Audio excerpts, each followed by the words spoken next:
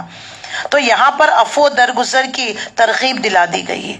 ابن ابو طلحہ نے حضرت ابن عباس سے روایت کیا کہ اللہ تعالیٰ اس بات کو پسند نہیں کرتا کہ کوئی کسی کے علانیہ برائی کرے.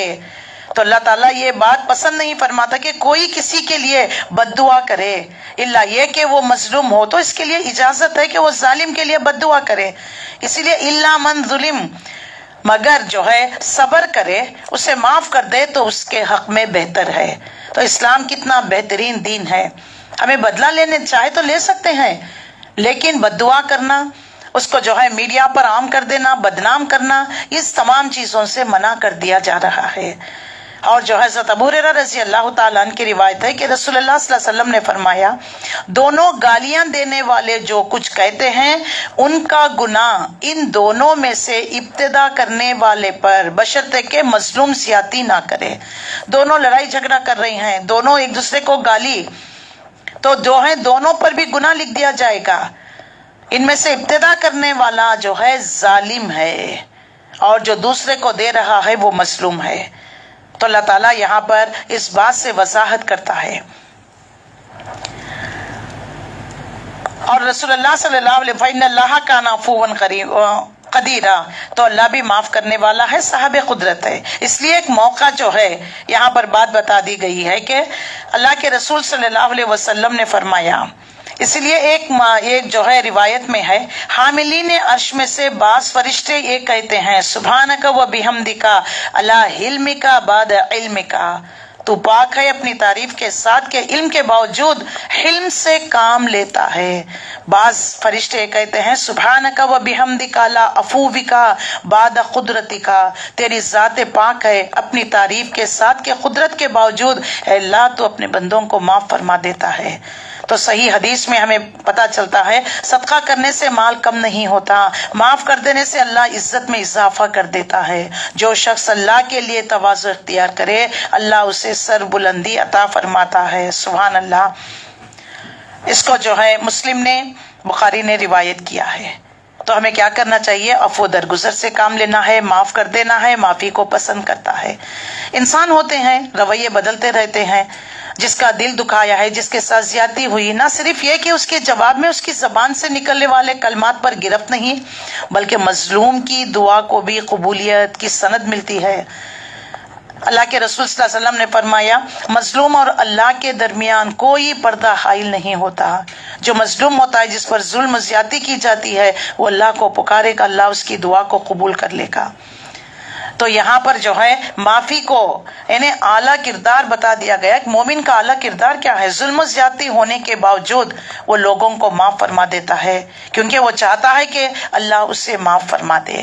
کیونکہ یہ منافق جو ہے ان کے بارے میں جو پچھلے سے 5 پارے کے آخری آیتوں میں ہم پڑھتے ہوئے آ رہے ہیں، اللہ تعالیٰ نے ان کا کچا چٹا کھول کر بھی بتا دیا اور ان کی علامتیں بھی بتا دی، ان کی سزا کو بھی واضح کر دیا. لیکن اس کے بعد جو توبہ کرتے ہیں، اصلاح کر لیتے ہیں اور اللہ کی رسی کو مضبوطی کے ساتھ تھام لیتے ہیں، دین پر خلوص نیت کے ساتھ جم جاتے ہیں، تو وہ اس مومنوں کے ساتھ ہوں گے. اللہ تعالیٰ ان کو بہت بڑا اجر عظیم سے نوازے گا. پھر اللہ پسند نہیں کرتا کہ کوئی شخص دوسرے کے مطابق علانیہ بات کرے، الا یہ کہ اس پر ظلم ہو، اور اللہ سب کچھ سننے اور جاننے والا ہے. اگر تم کوئی بھلائی علانیہ کرو یا خفیہ کرو، کسی کا قصور معاف کر دو تو اللہ خود بھی بڑا معاف کرنے والا ہے. قدرت کے باوجود اللہ تمہیں معاف کر دیتا ہے. تو دیکھ لیجئے ہمیں سورہ نور میں ملتا ہے کہ رسول اللہ صلی اللہ علیہ وسلم کی زوجہ حضرت عائشہ صدیقہ رضی اللہ تعالیٰ عنہ پر جو بہتان لگا دیا گیا، اس میں جو ہے حضرت ابو بکر رضی اللہ تعالیٰ عنہ جس گھرانے کو مستہ بن اسا کے گھرانے کی کفالت کر رہے تھے وہ پیش تھا. جیسے آپ کو معلوم ہوا آپ رضی اللہ تعالیٰ عنہ نے فرمایا کہ آج سے مستہ بن اساس کی گھر کی کفالت بند. اللہ تعالیٰ نے آیت نازل فرمائی سورہ نور میں، جو صاحب استطاعت ہوں، جو اپنے جو ہے لوگوں کی رشتہ داروں کی جو مدد کرتے ہیں، انہیں ایسی قسم نہیں کھانا چاہیے اگر وہ لوگوں کو معاف کر دے. کیا وہ نہیں چاہتے کہ اللہ ان کے گناہوں کو معاف فرما دے؟ جیسے یہ آیت نازل ہونا، ابو بکر رضی اللہ تعالیٰ عنہ نے کہا کہ کیوں نہیں، میں چاہتا ہوں کہ اللہ میرے گناہوں کو بخش دے. انہوں نے ان کی کفالت دگنا کر دیا. یہ ہوتے ہیں اولو العزم لوگ، جو ہے پختہ ارادے والے مومن جو ہوتے ہیں، ان کی یہ صفت ہوتی ہے. ہم جیسے پھرتے رہے لوگ ٹٹ فار ٹیٹ، اگر کوئی پتھر سے مانگے تو ہم تو اینٹ اٹھا کر ماریں گے. ہم بدلے کی آگ جھلس رہی ہوتی ہے. جو بدلے سے انسان کو کچھ نہیں ملتا، وہ اپنے آپ کو بھی جلا رہا ہوتا ہے، جھلسا رہا ہوتا ہے. حسد، کینہ، بغض، عبادتیں صحیح نہیں ہوتی، لوگوں کے ساتھ اس کا جو ہے کانٹیکٹ صحیح نہیں ہو رہا ہوتا ہے. تو لہٰذا پردہ پوشی کرنے کا اللہ نے حکم دے دیا. معافی کو اللہ پسند کرتا ہے، اور پردہ پوشی جو ہے بہت بڑی نیکی ہے. آپ صلی اللہ علیہ وسلم نے فرمایا میری تمام امت کو معاف کر دیا جائے گا، چاہے وہ ظاہر گناہ والوں کو، اور وہ گناہ یہ ہے کہ آدمی آدھی رات کو جو کوئی بھی کام کرتا ہے، پھر جب صبح ہوتی ہے، اللہ تعالیٰ نے اس کے گناہ پر پردہ ڈالا تھا، لیکن وہ دوسروں کے آگے اپنی گناہ کے بارے میں کہنے لگتا ہے. تو دیکھ لیجیے، اللہ پردہ پوشی کرنا بھی ایک بہت بڑی نیکی ہے. اپنے عیبوں کو ڈھانپنا، اپنے گناہوں کو بھی ڈھانپنا، اسی طرح دوسروں کے بھی. اللہ کے رسول صلی اللہ علیہ وسلم کی ایک حدیث ملتی ہے، جو کوئی کسی مومن کی پردہ پوشی کرے گا، اللہ قیامت کے دن اس کی گناہوں کی پردہ پوشی کرے گا. کوئی مومن کا راز چھپائے گا، اللہ اس کا قیامت کے دن اس کا راز چھپا دے گا. سبحان اللہ. تو یہاں پر دیکھ لیجئے دین اسلام کا مزاج ہمیں سمجھ میں آتا ہے. عفو درگزر کو پسند کرتا ہے، نیکی کو جو ہے پردہ پوشی کو پسند کرتا ہے. اگر انسان سے کوئی گناہ ہو جائے تو اللہ سے توبہ استغفار کریے. یہ گناہ بندے اور اللہ کے درمیان میں ہوتا ہے، لیکن انسان اس کو جو ہے لوگوں کے سامنے بیان کرتا ہے تو پھر دیکھ لیجئے وہ خود اپنا پردہ چاک کر رہا ہوتا ہے. عبداللہ ابن عمر کہتے ہیں کہ آپ صلی اللہ علیہ وسلم نے فرمایا، جس نے کسی مسلمان کی پردہ پوشی کی، قیامت کے دن اللہ اس کی پردہ پوشی کرے گا. بخاری نے روایت کیا. آپ صلی اللہ علیہ وسلم نے فرمایا، قیامت کے دن تم میں سے کوئی شخص اپنے پروردگار سے اتنا قریب ہو جائے گا کہ اللہ اس پر اپنا بازو رکھ دے گا. پھر فرمائے گا تم نے فلاں فلاں کام کیے تھے، وہ کہے گا ہاں. پھر اللہ تعالیٰ پوچھے گا کہ تم نے فلاں فلاں کام بھی کیا تھا، وہ کہے گا کہ ہاں. گویا ہر جرم کا وہ اقرار کرے گا. اللہ فرمائے گا میں نے دنیا میں ان پر پردہ ڈال دیا تھا اور آج تجھے معاف کرتا ہوں. بخاری نے اس کو روایت کیا ہے. اس کا مطلب کیا ہے؟ یعنی گناہ کر کر انہیں شرمندگی، ندامت، توبہ استغفار کرتا رہے گا تو اللہ اس کے گناہوں کو جیسے دنیا میں پردہ پوشی کر رکھا، آخرت میں بھی پردہ پوشی کر رکھے گا. حتیٰ کہ اللہ تعالیٰ اس بندے کو اپنا اتنے قریب کہ اپنا پر اس پر رکھ دے گا. سبحان اللہ. تو یہاں پر معافی کی، عفو درگزر کی تلقین کی جا رہی ہے. اور سب سے آخری میں جنت میں داخل ہونے والا شخص، اللہ تعالیٰ اس کی بھی پردہ پوشی کرے گا.